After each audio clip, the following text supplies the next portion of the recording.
Become a patron at www.patreon.com/Golden Era Bookworm for hard to find books, scans of rare photos, and articles on the golden era of bodybuilding. Hi everybody, Golden Era Bookworm here, and although my channel doesn't tend to delve into modern bodybuilding, I recently felt compelled to after seeing a very recent poll from Instagrammer Craig Swole, who initially posted this photo, which was taken I believe shortly after the Mr. Olympia finals, and compared the physiques of classic physique Mr. Olympia champion of 2020 Chris Bumstead with that of open bodybuilding's Mr. Olympia champion of 2020 Big Ramy. Craig put up a poll which was, as he put it, was to see what physique his followers' goals would be, either that old school look or that mass look, and after 18 hours his poll showed that about 4 to 5 times more people favoured the physique of Chris Bumstead to that of Big Ramy.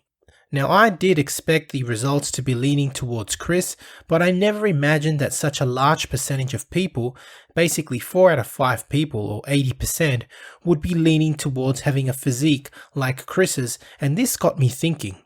So I followed up with a poll of my own, which had nowhere as near as many votes, but clearly showed that 98% of my followers preferred Chris's over Big Ramy's physique. Now that was of course expected because of the fact that my fans purely follow old school bodybuilding, so it is no true reflection of the whole bodybuilding community, but I would dare to say that Craig's is more a reflection of the bodybuilding community as a whole. Now, after these polls, I had a brief chat with Craig Swole because these polls at least demonstrate to me that most people prefer the physique of Chris Bumstead over Big Ramy, and this raises a very important question. Who should represent the Mr. Olympia? Should the champion of classic physique represent the Mr. Olympia, or should the overall Mr. Olympia be an open bodybuilder? Who should get that Sandow and represent the Mr. Olympia is my question. I would like all those who are watching to please leave your comments in the comment section and answer that question. Who should represent the Mr. Olympia? A classic bodybuilder or an open bodybuilder? I am really interested in finding out the general opinion of the bodybuilding community as a whole in regards to this topic, and I am sure that many of you would also like to know. In saying this, I invite Craig Swole as well as Nick from Nick Strength and Power to make a poll addressing this specific question, as well as all the other YouTube channels out there such as Muscular Development, Generation Iron, Muscle RX, and all the other YouTube channels. If you are listening, please ask this question on your Instagram, your YouTube, and on your social media platforms, and ask that question. To my fans, I ask you to please tag this video to these other YouTube channels, share the video, and make this video go viral. Who should represent the Mr. Olympia? Classic bodybuilding or open bodybuilding? And to those channels listening, if you do ask this question to the general bodybuilding community through a poll, please post your results online and tag me or make a video. I don't care. I just want that information to go out there. I really would like to see what the general public has to say.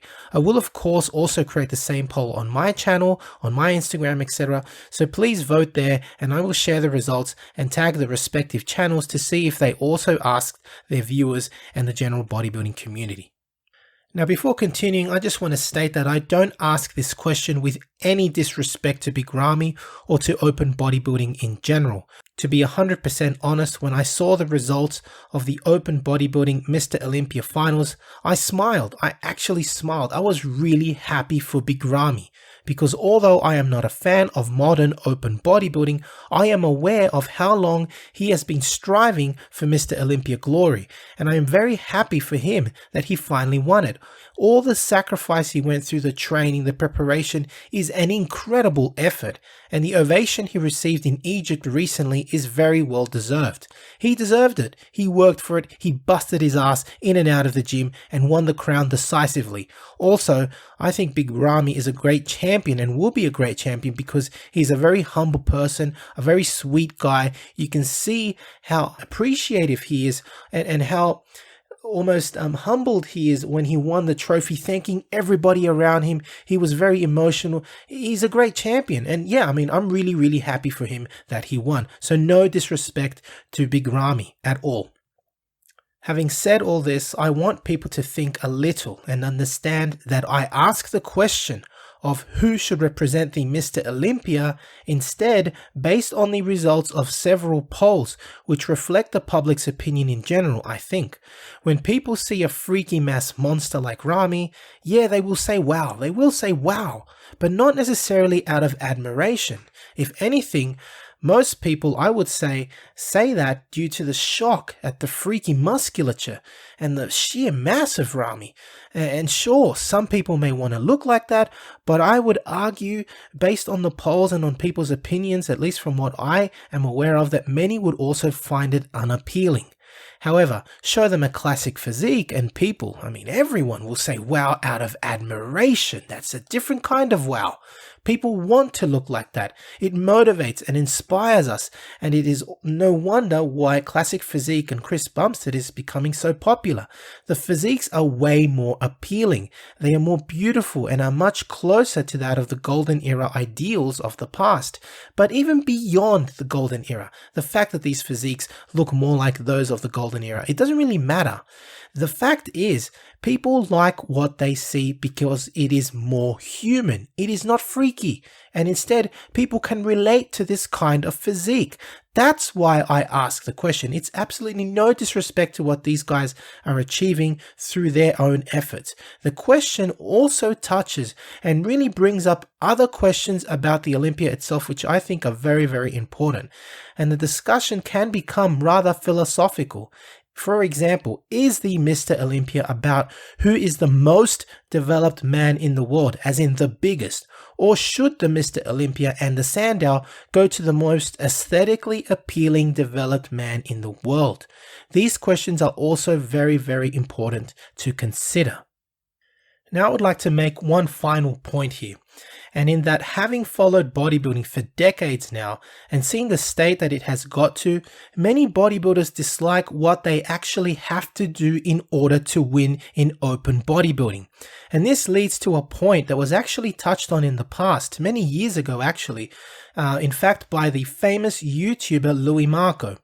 Big Ramy won $400,000 for winning the Mr. Olympia crown, whilst Chris Bumstead won only $30,000. Like Louis, I don't get why Ramy wins $400,000, but Chris wins only $30,000. I think it's a bloody joke, considering that Chris appears to be the type of bodybuilder that inspires and motivates more people.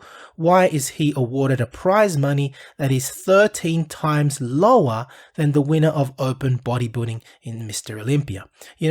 To me, it doesn't make sense. Sure, the open category has been going on for much longer and stuff, but I don't think it makes sense anyway. Again, this is no disrespect to Big Ramy. My point is, why award a category that is not as popular and award so little to a category that is obviously becoming increasingly popular? There is no logic in that decision, I think. And all it does is encourage those competing to do very dangerous things and play with their health and their lives. But then again, that is my opinion, but I also think it's the opinion of many people. Instead, if the Olympia was to change its direction and begin to award classic physique the highest prize and popularize it, then it would be a win-win for the majority of people. The fans would get to see what they mostly want to see, and bodybuilders would not have to risk their lives in winning the big prize money. Do you really think that open bodybuilders want to carry around that much mass? This question goes directly to those people that influence bodybuilding highly. Do you really think these guys who are close to 300 pounds or more want to be carrying around that mass all year round? I think it's very, very unhealthy, and I personally don't think they want to, but that's just my opinion again. And that would be another very interesting question to ask or also address to professional bodybuilders. Although I'm sure that most of them wouldn't dare say a thing because it would mean losing their sponsorship, etc. But I am sure that if the big prize money was awarded to classic physique, most open bodybuilders would probably choose not to grow that huge anymore, because it wouldn't be necessary to win the big prize money anymore. And that's basically what it comes down to, the money. It would definitely be the healthier option to award a higher prize money to the classic physique. And it would also finally begin to award what I think is becoming the most popular category. So finally, I am hoping that with this video and question of who should represent the Mr. Olympia, other YouTube channels like Nick Strength and Power and all the other ones can also ask their viewers. And yeah, I hope that this question can be discussed openly to understand what the public's opinion truly is. And hopefully this will influence the powers that be to make the correct decisions in the future of the sport. Anyway, if you've liked the video, please share and subscribe to this channel if you haven't done so yet. To support the channel, of course, visit my relevant websites, Fred Print books and courses, merchandise, etc. Become a patron, and donations, of course, are always welcome. That's it from me. This is the Golden Era Bookworm saying bye for now. To support your favorite YouTube channel, please visit teespring.com/stores/Golden Era Bookworm for merchandise including t-shirts, hoodies, face masks, phone cases, and much, much more. Once again at teespring.com/stores/Golden Era Bookworm. To take full advantage of my collaboration with Old School Labs, please visit their website and choose from their marvelous range of supplements using my code BOOKWORM12. And for an entertaining look at the history of bodybuilding's supplement industry, I would highly recommend watching Subs the Movie, which I have collaborated in, available at Amazon Prime and Vimeo.